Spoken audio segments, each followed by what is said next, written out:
حجر اسود کہاں سے آیا اور حجر اسود آیا کہاں سے اور اس کو وہاں رکھا کیسے، کس نے رکھا، یہ بھی ہمارے ناظرین سننا چاہتے ہیں۔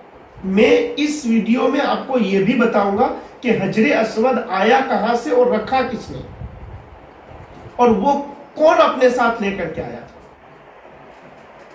السلام علیکم ورحمۃ اللہ وبرکاتہ۔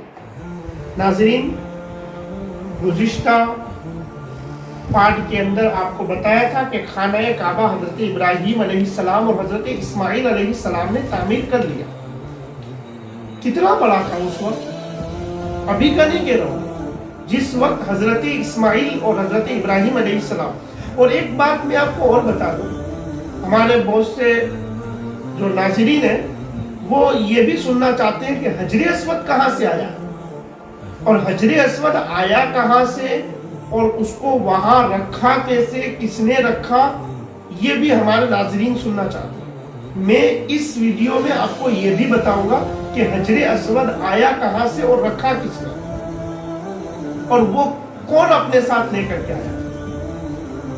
ابھی پہلے یہ دیکھیں کہ جب حضرت ابراہیم علیہ السلام خانہ کعبہ کی تعمیر کی، اس وقت بلندی زمین سے چھت تک 9 گز تھی، لمبائی حجر اسود سے رکن شامی تک 32 گز تھی۔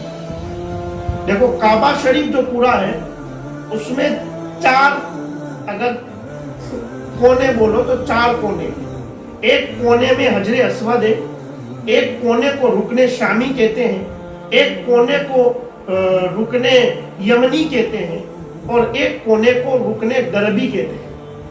تو حجر اسود سے رکن شامی تک 32 گز اور رکن شامی سے غربی تک 22 گز یہ عمارت بن چکی۔ حضرت ابراہیم علیہ السلام نے حضرت اسماعیل سے کہا ایک ایسا پتھر لاؤ کہ ایسے مقام پر لگا دیا جائے جہاں سے طواف شروع کیا جائے۔ تاریخ مکہ میں یہ بات لکھی ہوئی ہے، فقال ابراہیم اسماعیل علیہ السلام یا اسماعیل ابتنی الحجر ادعه حتى يكون علما للناس يبتدون منه التبع۔ حضرت ابراہیم علیہ السلام نے حضرت اسماعیل علیہ السلام سے کہا اے میرے بیٹے ایک ایسا پتھر لا کہ میں اسے رکھوں یہاں تک کہ وہ رکھنا لوگوں کے لیے طواف شروع کرنے کی نشانی بن جائے۔ اب حضرت اسماعیل علیہ السلام گئے پتھر لینے کے لیے، کہاں؟ جبل ابو قبیس میں۔ جبل ابو قبیس یہ بھی ایک پہاڑ ہے، وہاں حضرت اسماعیل علیہ السلام کو ایک چمکتی ہوئی چیز دکھائی دی۔ ایسی چمکتی ہوئی چیز تھی کہ جس سے وہ جگہ جہاں وہ پتھر پڑا تھا وہ جگہ روشن تھی۔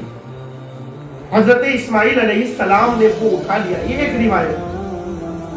دوسری روایت یہ ہے کہ جب حضرت ابراہیم علیہ السلام نے حضرت اسماعیل کو پتھر لانے کے لیے کہا اور وہ لینے کے لیے گئے، اس وقت اللہ نے حضرت جبریل کو بھیجا اور کہا کہ جاؤ یہ پتھر دے دو، وہ وہاں پر لگا دے۔ اور یہ پتھر حضرت آدم علیہ السلام جب جنت سے آئے تھے تب اپنے ساتھ لے کر کے آئے۔ پھر دنیا میں طوفان نوح آیا، تب اللہ نے یہ پتھر اٹھا لیا یا کہیں پہاڑوں میں چھپا دیا فرشتوں کے ذریعے سے۔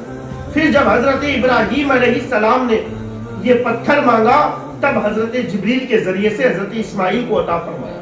آپ جانتے ہیں حجر کا مطلب ہوتا ہے عربی میں پتھر، اور اسود کا مطلب ہوتا ہے کالا پتھر۔ یہ پہلے حجر ابیض تھا، یعنی سفید پتھر تھا۔ جب کعبہ میں لگایا تب یہ سفید پتھر تھا۔ 22 کلومیٹر تک اس کی روشنی جاتی تھی، ایسا روایتوں میں موجود ہے۔ 22 کلومیٹر تک دور و دراز اس کی روشنی جاتی تھی، لیکن انسان جب اس کے قریب آنے لگے، اور سب سے بڑی بات یہ ہے کہ اسے چومنے کا حکم ہے، اسے رسول پاک صلی اللہ تعالی علیہ وسلم نے چوما ہے۔ حضرت عبداللہ ابن عمر والی وہ روایت کہ آپ جب خانہ کعبہ میں تشریف لائے اور آپ نے حجر اسود کو یہ دیکھتے ہوئے کہا حجر اسود میں تجھے اس لیے نہیں چوم رہا ہوں کہ تو خانہ کعبہ میں نصب ہے، میں تجھے اس لیے چوم رہا ہوں کہ میں نے مصطفیٰ جان رحمت صلی اللہ تعالی علیہ وسلم کو چومتے ہوئے دیکھا۔ تو یوں حضرت اسماعیل کے ہاتھوں میں وہ پتھر آیا اور حضرت ابراہیم نے لگایا۔ جب حضرت ابراہیم نے لگایا تب وہ بڑا پتھر تھا۔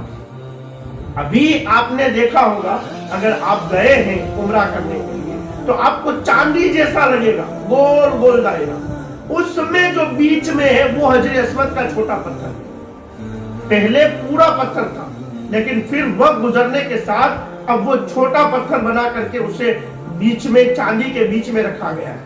اس پتھر کو لگانے میں حضور نے بھی ایک مرتبہ حضور نے بھی حجر اسود کو اس کی جگہ پر لگانے کا شرف حاصل کیا ہے۔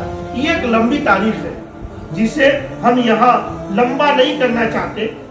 خیر، حضرت ابراہیم علیہ السلام نے وہ پتھر لگا دیا۔ خدا کا یہ ایک ایسا گھر تیار ہو گیا، نہ جس کی چھت تھی، نہ کواڑا اور نہ چوکھٹ بازو تھے۔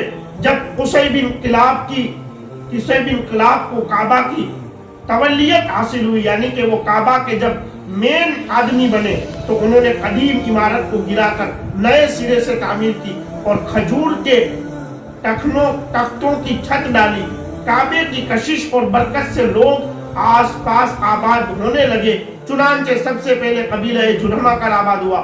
اس قبیلے میں مزاز بن عمر، پھر حضرت اسماعیل نے ان کی لڑکی سے شادی کی۔ اس طرح یہ کعبہ کی مین مطلب کعبہ کے خزانچی اور کعبہ کے مطلب سردار، کعبے کی حفاظت اور نگہبان کرنے والوں کی یہ ایک لمبی لسٹ جاری ہوتی رہی۔ اور کعبے کے نگہبان کون بنتے تھے؟ حضرت اسماعیل علیہ السلام کی اولاد میں سے، آپ کی اولاد میں سے بڑھتے رہے یہاں تک کہ حضرت عدنان آئے اور حضرت کعب آئے، حضرت غالب آئے، حضرت فہر آئے، حضرت لوئی آئے، حضرت ہاشم، اور پھر ان کے بیٹے حضرت عبد المطلب ہوئے کعبے کے متولی۔ اور یہ نام آپ نے بھی سنا ہوگا کیونکہ حضرت عبد المطلب یہ رسول پاک صلی اللہ تعالی علیہ وسلم کے دادا ہیں، اور ان کی زندگی اور ان کی تولیت میں کعبے کو بڑا عروج حاصل ہوا۔ اور ایک تاریخ ساز واقعہ بھی ہوا جس کا ذکر قرآن مجید نے بھی فرمایا ہے۔ قرآن مجید پارہ نمبر 30 میں آپ نے یہ سورہ سنی ہوگی، أَلَمْ تَرَ كَيْفَ فَعَلَ رَبُّكَ بِأَصْحَابِ الْفِيلِ أَلَمْ يَجْعَلْ كَيْدَهُمْ فِي تَضْلِيلٍ وَأَرْسَلَ عَلَيْهِمْ طَيْرًا أَبَابِيلَ۔ یہ سورہ جس واقعے کو بیان کر رہی ہے وہ واقعہ رسول پاک صلی اللہ تعالی علیہ وسلم کے دادا جان حضرت عبد المطلب کی زندگی کا ایک عظیم واقعہ جو خانہ کعبہ کے ساتھ جڑا ہوا ہے کہ خانہ کعبہ پر ابرہہ لشکر لے کر آیا۔ ابرہہ کون ہے؟ حبشہ کا بادشاہ ہے، یمن فتح کرتا ہے اور الیاد کو اپنا گورنر مقرر کرتا ہے اور کعبے کی طرف چلتا ہے۔ کیوں؟ اس نیت سے کہ دنیا خانہ کعبہ کے پاس جاتی ہے، میں خانہ کعبہ کو اٹھا کر اپنے یمن میں لے آؤں تاکہ دنیا میرے یمن میں آئے۔ اس کا منصوبہ تھا کہ دنیا میرے یمن میں آئے، اس لیے وہ چلا خانہ کعبہ کو اٹھانے، یعنی کہ گرا کر کے اٹھا کر کے اپنے ملک میں لانے کے۔ اور اس وقت خانہ کعبہ کے متولی تھے جناب عبد المطلب، یعنی رسول اللہ کے چچا جان، رسول اللہ کے دادا جان۔ اب حضرت عبد المطلب کے دور میں جب یہ اپنا لشکر لے کر آیا تو کیا ہوا؟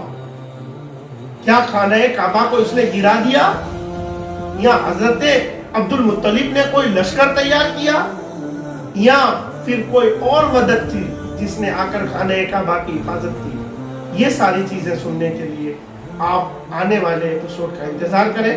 انشاءاللہ ہم آنے والے ایپیسوڈ میں آپ کو یہ واقعہ اور پھر حضرت عبداللہ سے ہوتے ہوئے رسول پاک صلی اللہ تعالیٰ علیہ وسلم کی سیرت کی طرف انشاءاللہ لے جائیں گے۔ یوں ہی بنے رہیں، خود بھی دیکھیں کنگ رضا چینل، اپنے دوستوں کو بھی، اس لیے کہ اچھی بات شیئر کرنا بھی صدقہ ہے۔ اگر کسی کی زندگی میں اگر کسی غیر نے بھی اس طریقے سے ہمارے نبی کی زندگی کو پڑھ لیا تو انشاءاللہ اس کے لیے بھی اپنی زندگی میں ایسی روشنی پیدا ہو جائے گی کہ سارے اندھیرے چھٹ جائیں گے اور ہمیشہ اس کی زندگی میں نور ہی نور ہو جائے گا۔